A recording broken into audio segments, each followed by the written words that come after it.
Friends, Doc South here. Oh, let's see. Let me adjust that there. I'm on kind of a slope. Okay, all fine. Fine now.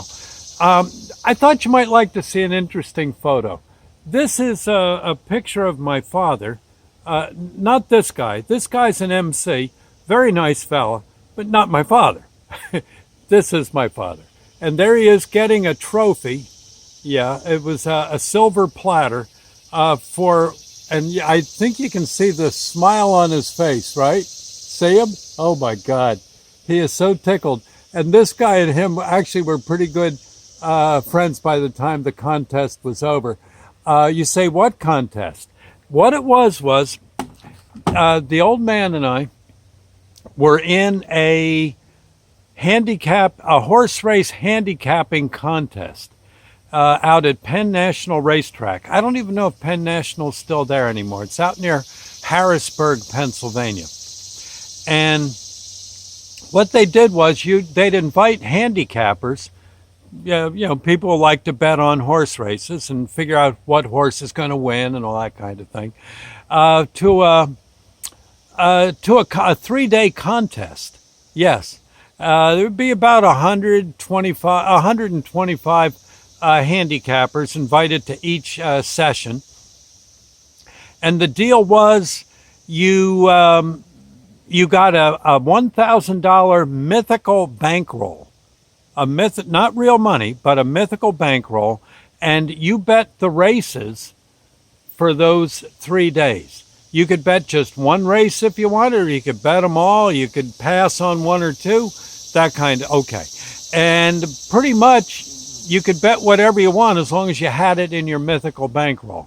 At the end of Sunday afternoon, the last race on Sunday afternoon was the end of the contest. Whoever had the most money got, I think it was a $2,000 or $3,000 prize. Of course, you probably had some winnings, and you got invited back to the grand finale that would happen in the fall.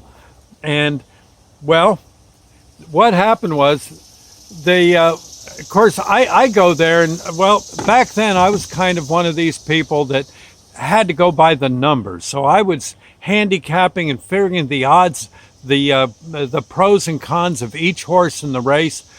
My father pretty much would go by the seat of his pants. Like he flew airplanes. Okay. And he'd figure out some of the horses he liked, and then he'd just kind of watch the horses, and then maybe if he saw, just anyone could win this race, he might bet on the worst horse in the race. Why not? It has the highest odds. Okay, well, long story short, we were,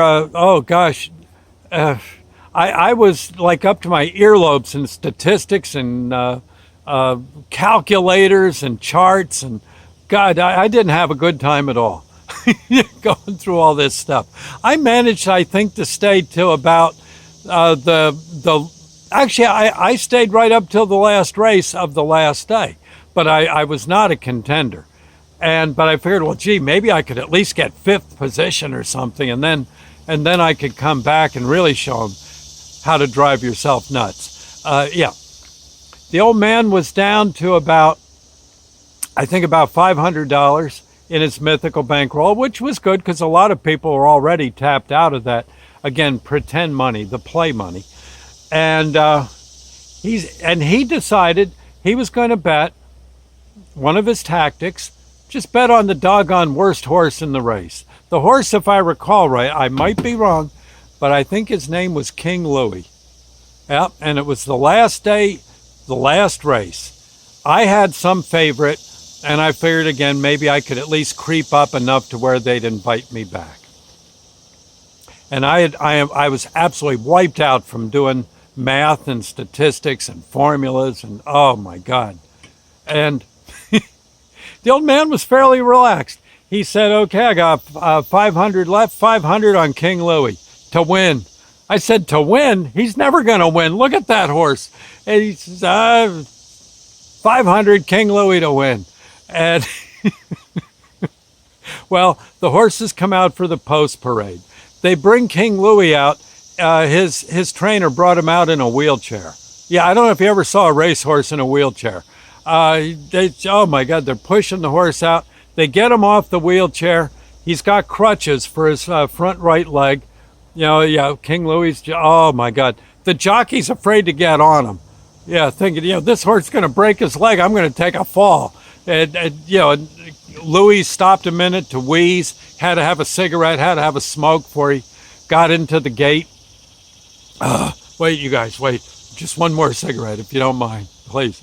And, well, again, my horse is running around like Rocky. He had dancing girls as trainers and all that. Everyone was very convinced my horse was going to win. Well, long story short, King Louis runs out, leads the track the whole way around and wins by about 15 lengths. And then they put him back in his wheelchair and carry him off back to the stable. Oh, that doggone King Louis. My horse, well, let's see, this contest was about 20 years ago. My horse is still running, still working for that finish line. They actually run races around him. Yeah, all these years. And, oh my God, of course, I'm livid. And I shouldn't have been so darn sore. I was more sore at myself. But still, I was grouchy and all that. I should have been happy. The old man paid for the room. He bought most of the meals. We ate well. Everything went really, really nice. And there I am being, I should have, honestly, I know what he would have done. If I had won, he would have been very happy for me. And I'm sitting there. I was happy for him, but I was mad at myself. Yeah. And some inner sensibility said, sometimes you just got to go with the flow. King Louis, I should have bet on him too. Then it would have been two of us screaming for him. Well, in any case, the old man got the trophy, as you see, got the trophy, and he was invited back to the biggie back in the later in the year, and actually didn't do too bad. He didn't win it, but he was on everybody's. He was chasing everybody down the stretch towards the end. And almost. But, I think I had to have, but one time or another, made up with him for being a grouch that day, and a fool. And, what are you going to do? You're young yet. And I said, I would have never believed King Louis would take it. Well, Louis did. I guess the moral of the story is first off, if you're at the horse races, be glad you're there and enjoy yourself. For crying out loud, you're there to have a good time, right? And now and then you got to bet on King Louis. And be nice to your father, okay? Yeah, okay. Anyway, Lord's Prayer moment for sure. A lot of praying at the track. Oh, yeah, a lot of praying. Our Father who art in heaven, hallowed be thy name. Thy kingdom come. Thy will be done on earth as it is in heaven. Give us this day our daily bread, and forgive us our trespasses as we forgive those who trespass against us. Lead us not into temptation, but deliver us from evil. For thine is the kingdom, the power, and the glory forever. Amen. I'll tell you the truth. I think God sometimes takes human form and likes to go to the track himself. And no, he doesn't fix the race. No, that wouldn't be God. God wouldn't do that kind of thing.